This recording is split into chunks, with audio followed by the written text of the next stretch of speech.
দুটি দরজা, একটার নাম আব্বা আর একটার নাম আম্মা। এখন এই দুই দরজার সাথে কি আচরণ তুমি করবে তুমি ঠিক করে নাও।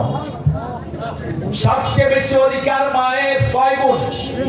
কেন 3 গুণ? পেটে ধারণ করেছেন কে? মা। রক্ত প্রবাহিত হয়েছে কার? 2 বছর দুধ পান করিয়েছেন কে? এই কথাটাই সূরা লোকমানে আল্লাহ জানিয়ে দিচ্ছেন, ওয়াসাইনাল ইনসানা বিওয়ালিদাইহি হামালাতুহু উম্মুহু ওয়াহানান আলা ওয়াহান ওয়া ফিসালুহু ফি আমাইন আনিশকুরুনি ওয়া লিওয়ালিদাইহি ওয়া ইলাইয়াল মাসীর। ও দুনিয়ার মানুষ, দুইজনের ব্যাপারে ওসিয়ত করছি, একজন তোমার মা আর একজন তোমার বাবা। দুইজনের কথা বলে মায়ের দিকটা নিলেন আল্লাহ। কার দিকটা নিলেন? মায়ের দিক। হামালাত উম্মুহু, তোমার মা তোমাকে পেটে ধারণ করেছেন, ওয়াহানান আলা ওয়াহান, একটার পর একটা মৃত্যু, একটার পর একটা যন্ত্রণা সয়ে সয়ে পেটে ধারণ করেছেন। প্রসবের যন্ত্রণা এত বেশি, পৃথিবীতে কোনো যন্ত্রণা এত বেশি নয়। আজকের মেডিকেল সায়েন্স বলছে প্রসবের যন্ত্রণা 44%, যে যন্ত্রণা যে কোনো যন্ত্রণার থেকে অসংখ্য গুণ বেশি। এই যন্ত্রণা সয় মা, মায়ের মতো কষ্ট পৃথিবীতে আর কেউ। সেটাকে আল্লাহ হাইলাইট করলেন। এক একটা প্রসবের যন্ত্রণা, মায়ের চোখে মৃত্যু চলে আসে, স্বামীর হাত ধরে আর বলে আমাকে মাফ করে দাও, আমার মনে হয় আমার শেষ। আমার কি শেষ? আমি যদি চলে যাই আমার জন্য কোনো কষ্ট রেখো না। 7 নারী ছিঁড়ে যখন সন্তান দুনিয়াতে আসে, সমস্ত রক্ত নিঃসরিত হয়ে যায়। এই কষ্টের পরে যখন ওই সন্তান মায়ের কোলে যায়, মুহূর্তের মধ্যে সন্তানের সব কষ্ট ভুলে যায় কে? মা। আস্তে করে দুধ তার মুখে দিয়ে সন্তানটাকে ঠান্ডা করে দেয়। রাসূল সাল্লাল্লাহু আলাইহি ওয়াসাল্লামের কাছে একজন সাহাবী এসে বলছেন, ইয়া রাসূলুল্লাহ, আমি ওমান থেকে আমার মাকে ঘাড়ে করে এনে মক্কা হজ করিয়েছি, উমরা করিয়েছি, এখন নিয়ে যাচ্ছি, আমি কি মায়ের কোনো অধিকার আদায় করতে পেরেছি কিনা? রাসূল সাল্লাল্লাহু আলাইহি সাল্লাম বললেন, না, তুমি মা যে তোমাকে দুধ পান করিয়েছে, এক ঢাক দুধের দিন তুমি শোধ করতে পারো নাই।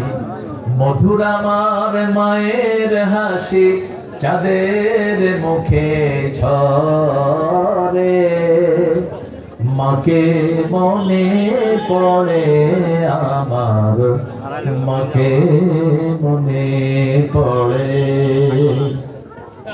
মা, মাকে মনে পড়লে কি দোয়া করবেন? রব্বের হামহুমা, রব্বের হামহুমা কামা রাব্বায়ানি সগীরা। মা বাবার সাথে বেয়াদবি করলে নগদ শাস্তি দিয়ে দেন কে?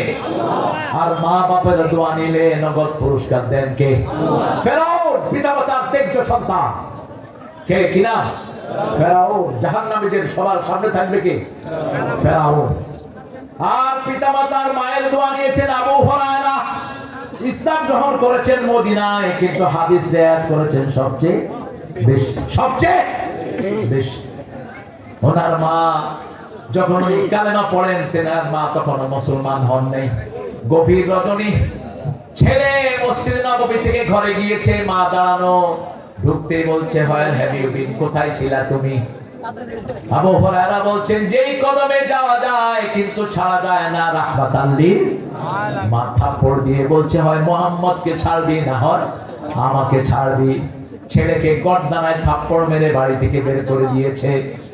আবু হুরায়রা সারা রাত মসজিদে নববীতে, সকাল বেলায় ফজরের সময় রাসূলকে সালাতের পরে বললেন, ইয়া রাসূলুল্লাহ, আমার মা বলছে এটা মা ছেলের ব্যাপার, আমি নবী কিছুই করতে পারি না। কোন নবী? বলছে যিনি হ্যাঁ বললে হ্যাঁ হয়, হ্যাঁ বললে হালাল হয়, না বললে হারাম হয়, সেই নবী বলছেন মা ছেলের ব্যাপারে কিছুই করতে পারি না।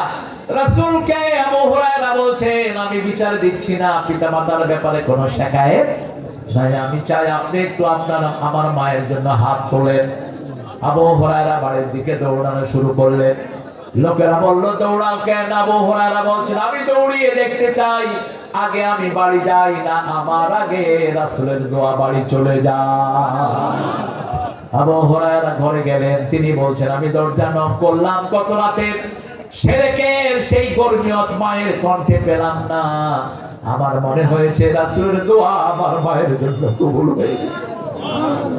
দরজা খুলে দিয়ে মা বলছে, বাবা, যে ইসলাম তোমাকে এত বড় করেছে, আমি একটা বৃদ্ধ রান্নারি তোমার গর্দানে থাপ্পড় মেরে তোমাকে বের করে দিয়েছি, তুমি একবার আমার দিকে তাকালা না, মাথাটা নিচের দিকে দিয়ে তুমি বেরিয়ে গেছো। যে ইসলাম তোমাকে এত বড় করেছে, আমাকে সেই ইসলামের ভিতরে দাখিল করিয়ে দাও। আমি পড়ে নেই লা ইলাহা ইল্লাল্লাহু।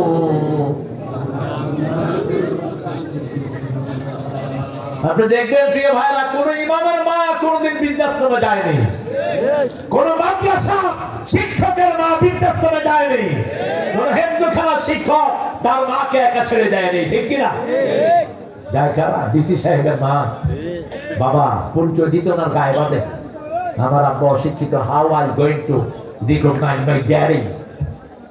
বন বিভাগের বন থেকে ওসমান মাকে প্রতি মাসে দিত ৩,৫০০ টাকা কুমিল্লার এই বন খেকো, আর তার বালিশের ভিতরে দুধ পায় ৩.৫ কোটি টাকা। কি বিদ্যুতির সাথে তার মৃত্যু হয়েছে। মায়ের দোয়া যারাই নিয়েছে তাদেরকে দুনিয়া আখিরাতে বড় করে দিয়েছেন কে? আল্লাহ।